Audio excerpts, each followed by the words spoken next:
He was a charismatic man with a gift of the gab. He spoke damn well when he addressed a public meeting. He could electrify the crowd. He would not sleep at State House because he said there were ghosts of white people and the frogs were cloaking. He thought they were saying he shouldn't be there. Kenyatta legacy left the country on the right track.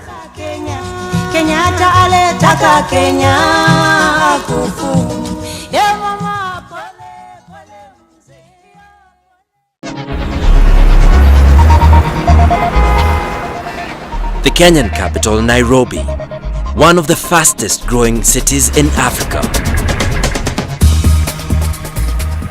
The dynamic metropolis reflects the growth and progress happening across much of the continent.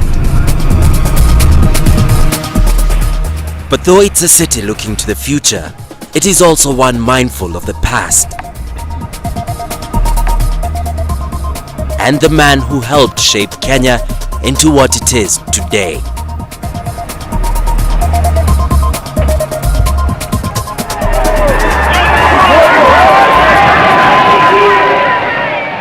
It only remains for me to present to you, Mr. Prime Minister, these constitutional instruments which establish Kenya's independence. December the 12th, 1963, and Jomo Kenyatta, then in his early 70s, becomes the founding father of the Kenyan nation. He's down in history as the man who won his country independence. But to millions of Kenyans, then and now, he's simply called Mzee. When a man becomes older and older, particularly a wise man or a leader, he's a Mzee. In fact, sometimes they even used to call him old man. To Europeans, that may sound very bad when somebody calls you old man, but not to Africans. It's a term of respect. In a presidency spanning 14 years, Kenyatta was an icon to his people, well known for his distinctive personal style. The leather jacket, I would say it was his political trademark. Every time there was national political celebration, he would come in that leather jacket. That was his symbol. And a very big ring, and very nice carved walking stick, and a fly whisk, of course. His fly whisk, for example, was a gift from Ethiopia, from Haile Selassie, the emperor. It's a sign of authority, it's a sign of peace. When you do that, you're telling people peace. Today, Kenya is thriving, as is Kenyatta's legacy. But nearly 50 years after independence, the country is a very different place to the one he grew up in. For first as a protectorate and later as a colony, Kenya was then ruled by the British. When the white people came, they decided to make the African a kind of a servant, the servant class. And anybody who asked for independence is shot. It was not officially called apartheid in this country, it was called the color bar. And the color bar made white people citizens number one, Asians citizens number two, and the Africans were citizen number three. Men were given what they call kipande, identification card, which was put in a metal box, and then it was hung on their heads so that it looks like a dog's tag. The young Jomo Kenyatta was among those unafraid to speak out against these injustices. Born in Gatondo in Kenya's Central Highlands, his family was part of the Kikuyu community, the largest of Kenya's 40 or so ethnic groups. From the start, he showed resolve and initiative. He paid for himself to go to school by working as a houseboy for a white settler. In the 1920s, he entered politics and went to Britain to lobby for his country and further his education. Back in Kenya, his popularity grew, and returning in 1946, he was a focus for the growing call for the British to get out. We must show the world that some of them have been wrong, that some of them have misunderstood us, and it's only by our action they will know that we mean business. A lot of people championed that cause, but the one person who brought that movement, gave it the blood, the stamina, if you like, the strength that stretched across the country and made it a real nationalistic movement, was Jomo Kenyatta. He was a charismatic man with a gift of the gab. He spoke damn well when he addressed a public meeting. He could electrify the crowd. So it was natural that every Kenyan just loved him. The early 1950s saw the rise in Kenya of the Mau Mau, freedom fighters ready to use violence as a means to an end. In response, the British declared a state of emergency in which tens of thousands of Kenyans were detained or killed. In October 1952, Kenyatta, now in his 60s, was arrested and accused of managing the Mau Mau, a charge he always denied. He was sentenced to 7 years hard labor. On his release from detention in 1961, his resolve and following were even stronger. Kenyatta was overwhelming as a speaker to his people. I remember once I saw him speak about independence mainly for Kenya, and of course this was bad news for the settler who insisted that Kenya will never be independent. When do you want independence for Kenya? Today. To the settler, he was a devil. There's no question about that. He's Satan incarnate. But post-World War II, the British Empire was shrinking fast, and by the early 1960s, Britain was making plans to pull out. Kenyatta's party won elections in Kenya in 1963. He became Prime Minister, and the path to independence was paved. This is one of the happiest days of my life. But while Kenyans were thrilled with their new leader, the British white settlers were less so. Everyone was shit scared, if I might say, of what was going to happen to their easy way of life. The white settlers requested a meeting with Kenyatta. That meeting took place in a hall in Nakuru. And the white settlers who were in Kenya that time, many of them were there. The hall was full. Dr. Njoroge Mungai, then in his 30s, was one of 4 government advisors Kenyatta took with him. Our advice at that time, this has never been told before, was that we don't want these people to stay. We want them to go quickly. When you tell them, give some kind of notice for them to know that the land must go back to the people. He said yes, yes, yes. So we went there and we sat down. Then President Kenyatta started talking. Well, we expected to hear this mentioned when they had to leave, but that's not what we heard. I think some of you have been maybe worried what will happen if Kenyatta comes to be the head of the government. Well, now let me set you to rest that Kenyatta had no intention whatsoever to look backward. We are going to forgive the past.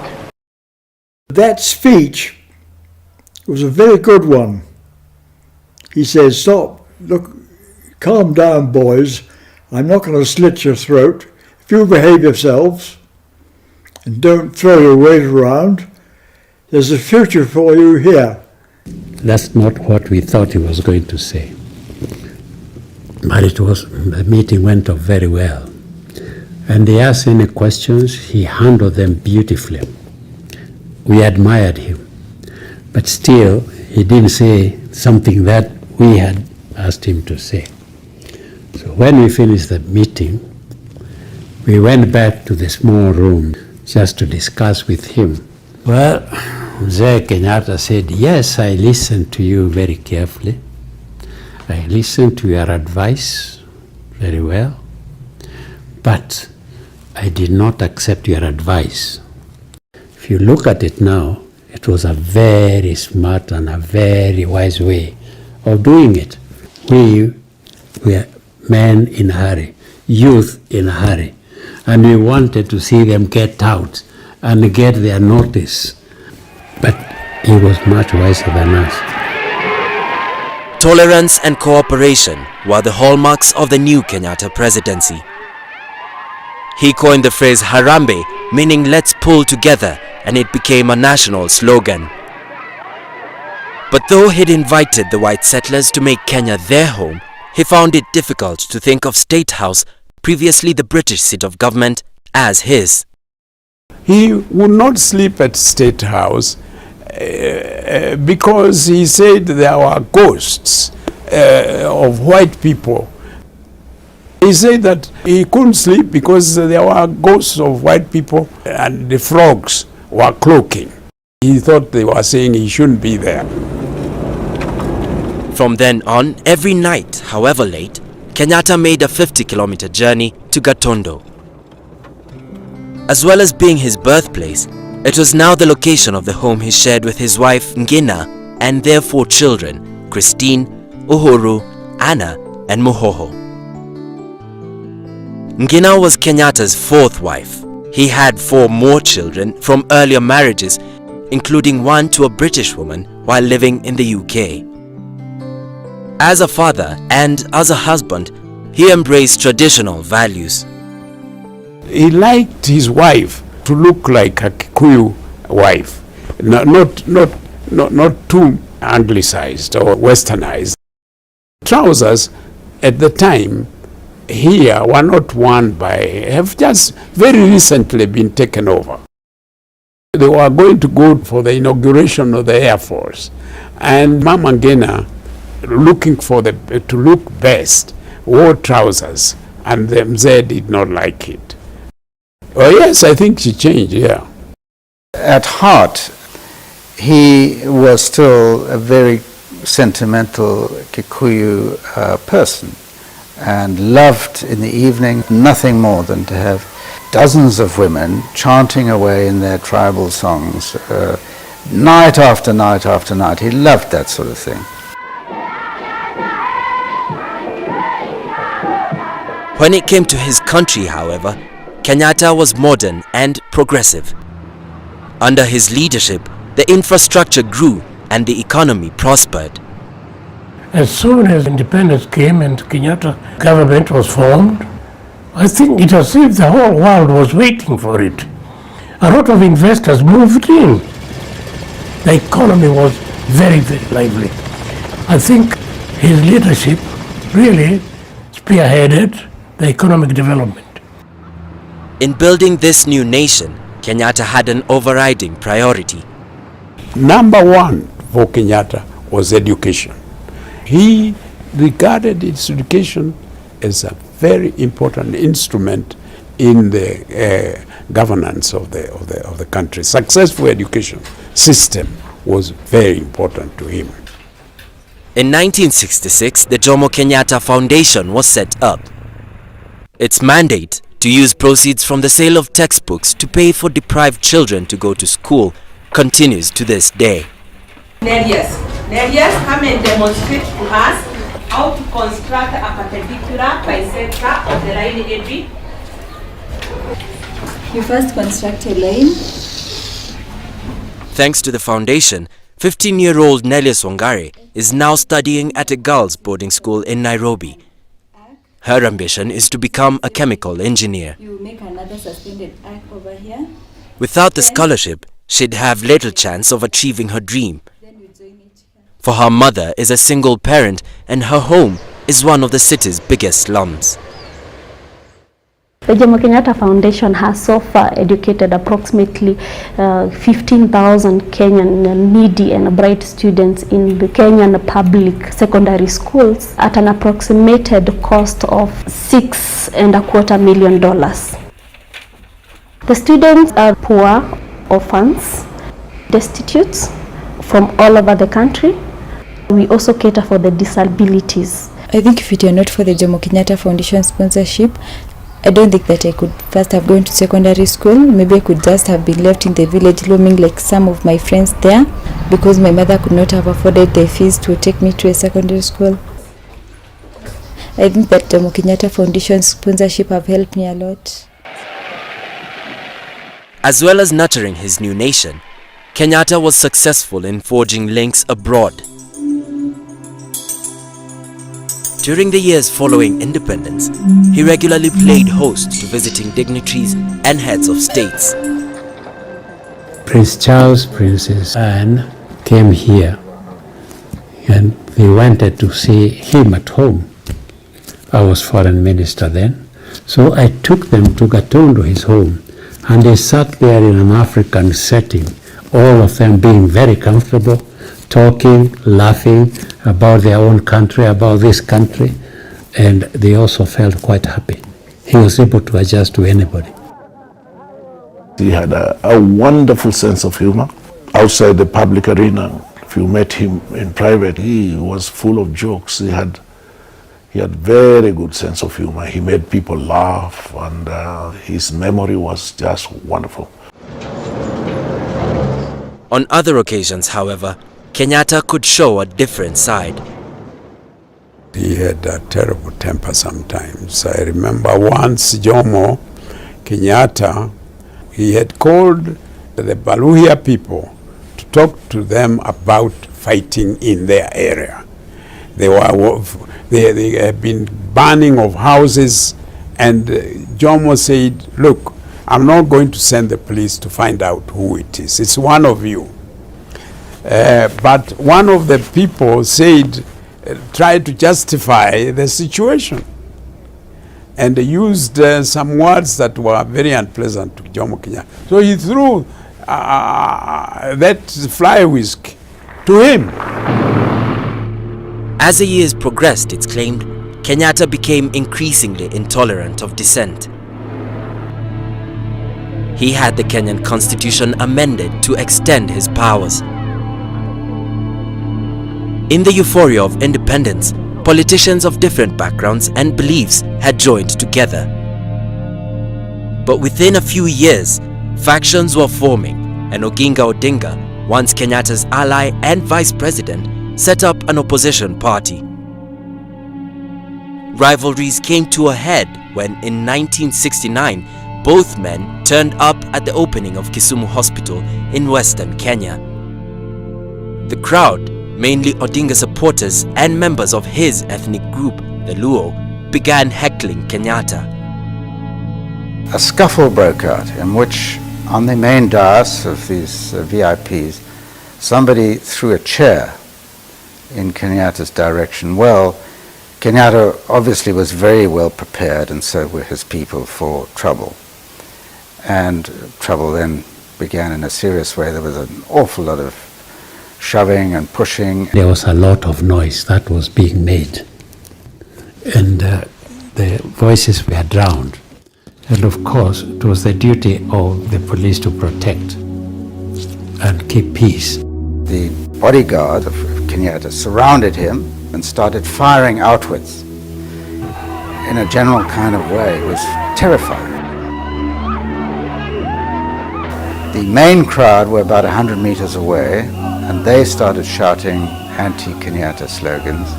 And Kenyatta somehow managed to get the microphone back and started to insult in a very salty way the Luo people in general. And on the VIP standstill, Odinga kept shouting back at Kenyatta. So it was a very, very explosive situation. At least 10 people died in the shooting.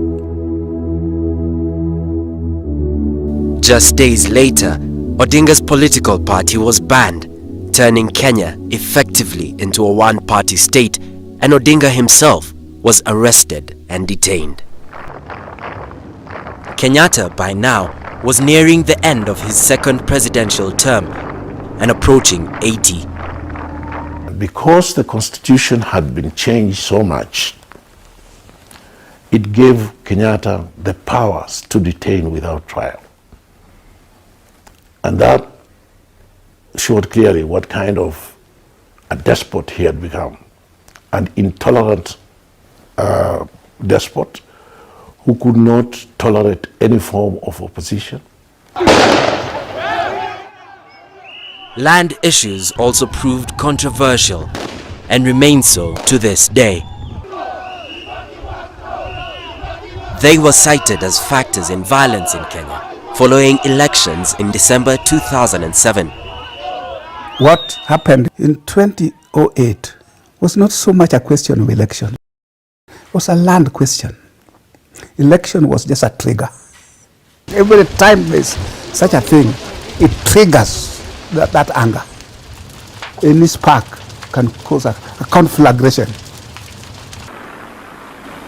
To blame, some believe, were corruption and ethnic bias in the resettlement of land previously held by the British.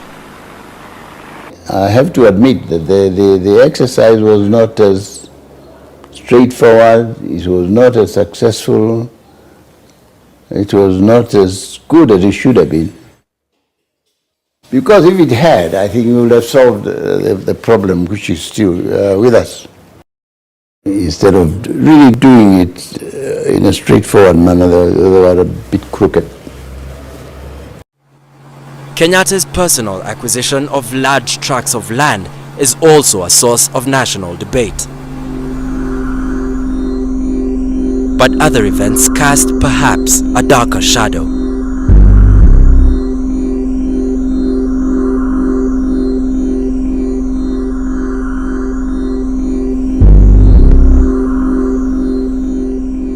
In July 1969, Tom Mboya, a politician tipped by some as a contender for the presidency, was gunned down in Nairobi city center. His death came 4 years after journalist and politician Pio Gama Pinto, an opponent of Kenyatta's government, was shot at close range. And in 1975, Josiah Mwangi Kariuki, another politician who challenged the regime, was also assassinated. I would like to exonerate Jomo Kenyatta himself from being instrumental in the assassination of Tom Mboya, Pio Gama Pinto, and J.M. Kariuki. I don't think Jomo Kenyatta was instrumental.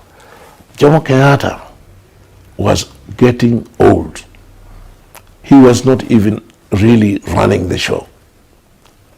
By the time of his death, he was just a respected old man.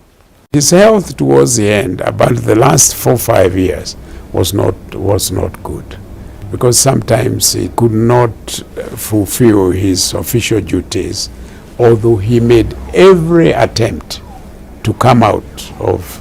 Sometimes he just stayed at Gatondo or went to Mombasa, and we will not disclose the reason. Sometimes he could not walk properly, and sometimes he couldn't read properly, and sometimes he couldn't think properly. A few people around Kenyatta took advantage of his senility, and given that he was the president and a very active president as such, everything must receive his stamping. They used to make him stamp things that were not really properly done. A few of his own people around him. And that, I think, was unfortunate. In August 1978, now in his late 80s, Kenyatta invited his entire family to a reunion at his house on the Kenyan coast. A week and a day later, he died in his sleep.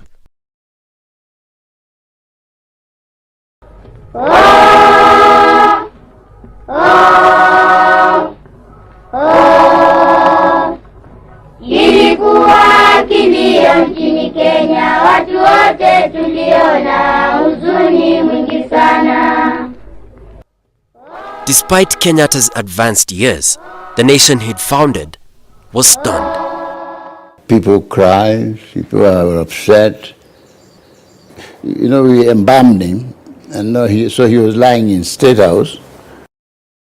And I mean, just like him, in his suit and flower, which Mama Ngina used to put every morning, a new flower. And people could not accept that Mzee has gone.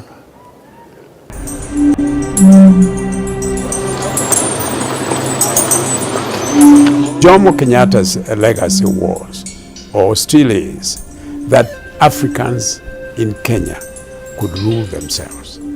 He broke the colonial legacy.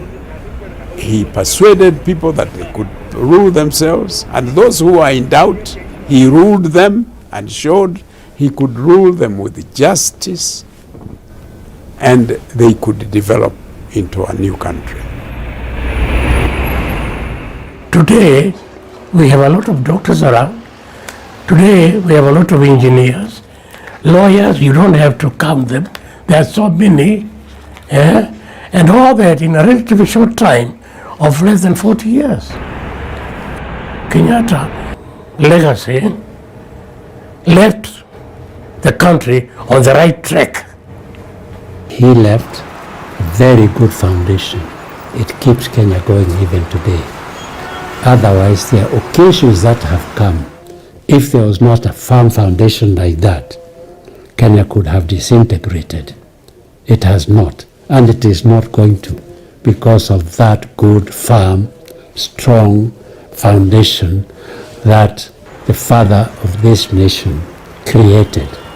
When he allowed tribalism to get out of control, and when he allowed corruption to get out of control, the old man was getting older and probably not in full control of his mind.